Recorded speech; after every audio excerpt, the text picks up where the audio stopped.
অল্প উপকরণই লাগবে। আমরা নিম পাতা বাটা, হলুদ বাটা এবং অ্যালোভেরা জেল দিয়ে একটি পেস্ট করে নিয়েছি। সাথে আছে সোপ বেস। সোপ বেসগুলোকে একটু গলিয়ে নিতে হবে। যতক্ষণ না ভালোভাবে গলে যাবে আমরা ওই মিশ্রণটি অ্যাড করব না। যেরকম দেখা যাচ্ছে ওই কনসিস্টেন্সিতে একটু গলিয়ে নিতে হবে। তারপর আমরা মিশ্রণটা অ্যাড করে দিলাম।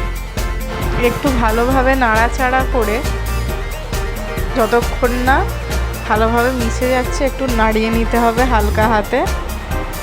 তো তারপর এটা সেট হওয়ার জন্য দিয়ে দেওয়া হয়েছে। সেট হতে মোটামুটি ঘন্টাখানেক সময় লাগে। ঘন্টাখানেক পর আমি বের করে নিয়েছি। এইভাবেই একদম জমে গেছে পারফেক্টলি।